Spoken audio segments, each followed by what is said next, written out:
Good morning students. Today we are going to study chapter number 9 sources of water.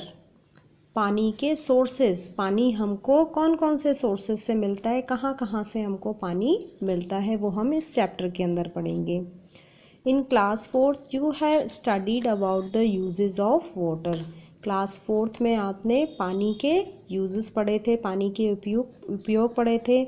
If there is no supply of water in our homes for 3 to 4 days, then it troubles us a lot.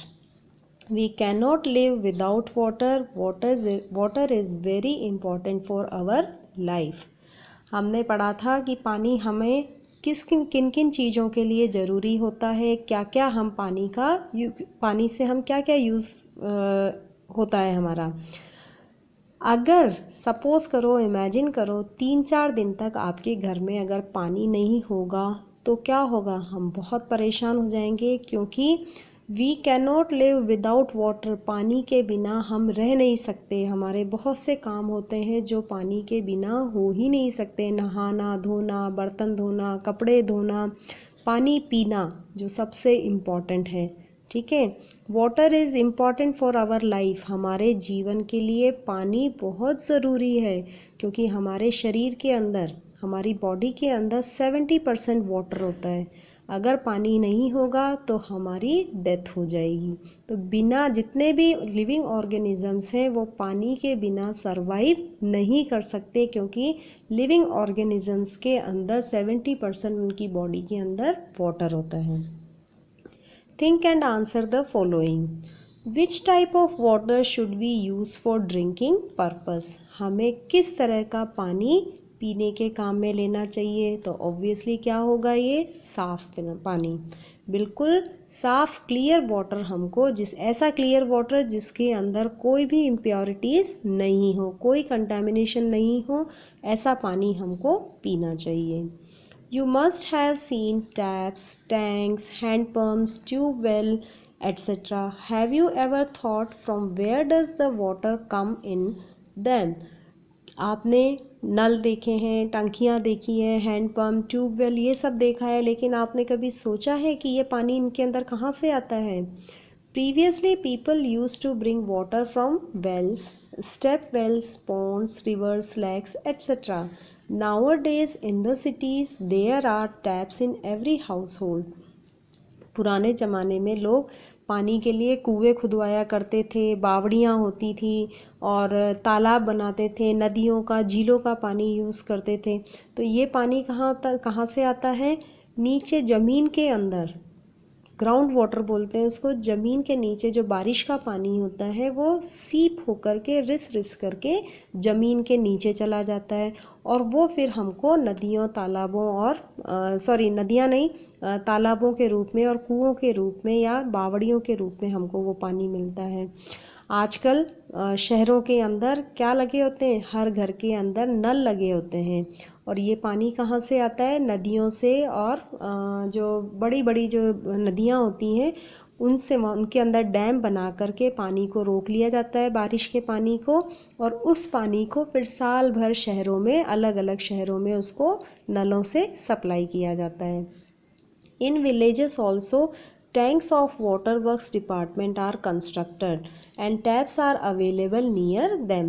आजकल गाँवों के अंदर भी water works department, ठीक है, water works department एक पानी का एक डिपार्टमेंट होता है, जहाँ पर वो लोग क्या करते हैं, नदियों से पानी को, जो बांध का पानी होता है या डैम के अंदर जो पानी होता है, उसको फिल्टर करके, साफ़ करके और घरों तक पहुंचाने का काम करते हैं. साफ़ सुथरा पानी उसको घरों में पहुंचाते हैं. कौन सा डिपार्टमेंट होता है वो? Water works department. तो आजकल गाँवों के अंदर भी वाटर वर्क्स डिपार्टमेंट ने बड़ी बड़े टैंक्स बनाए हुए हैं और उनके आसपास नल लगाए जाते हैं. हमारे शहरों में भी आपने देखा होगा, रास्ते में कभी गाड़ियों से आते जाते बड़ी बड़ी टंकियाँ होती हैं. उन टंकियों के अंदर क्या होता है? वाटर स्टोर किया जाता है और आसपास के एरिया में उस पानी को सप्लाई किया जाता है. Hand pumps are also there in some places. और कुछ कुछ जगहों पर आपने हैंड पम्प्स भी देखे होंगे. ये इस तरह का होता है. इन हैंड पम्प्स के अंदर से पानी आता है।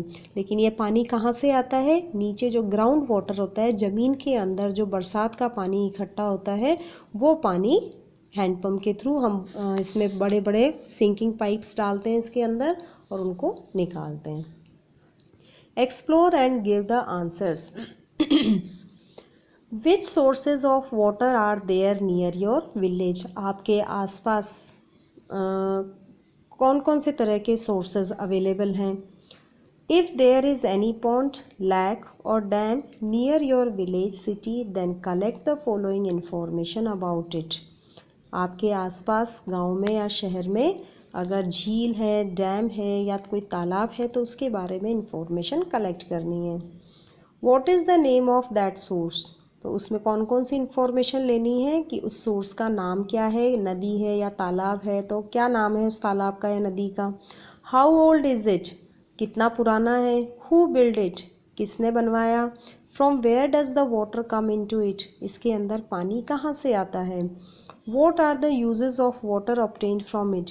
और इसमें से जो पानी का यूज़ जो पानी मिलता है उसका यूज़ कहाँ कहाँ पर किया जाता है।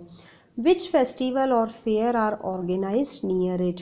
और इस तालाब के या नदी के या जो भी पानी का जो सोर्स है उसके आसपास कोई फेस्टिवल ऑर्गेनाइज या मेला लगता है या नहीं लगता है।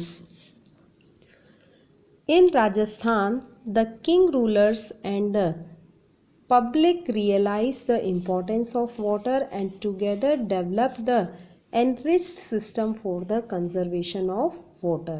राजस्थान के अंदर जो राजा महाराजा थे और यहाँ के जो लोग थे उन्होंने पानी की इम्पोर्टेंस को समझा। और वो क्यों समझा उसका भी एक रीज़न है, क्योंकि राजस्थान में बहुत कम बरसात होती है। राजस्थान एक तरह से रेगिस्तानी इलाका है, यहाँ पर बरसात बहुत कम होती है।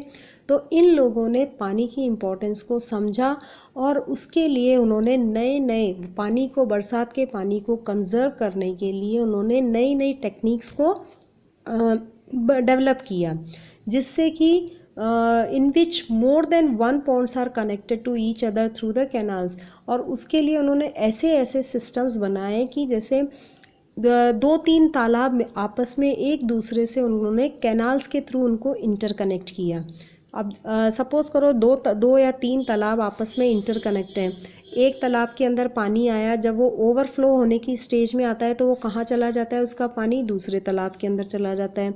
दूसरे तालाब जब वापस वो भी ओवरफ्लो की कंडीशन में आ जाता है तो वो तीसरे तालाब के अंदर चला जाता है। तो बरसात का पानी कंजर्व होता रहता है, वो वेस्ट नहीं होता है।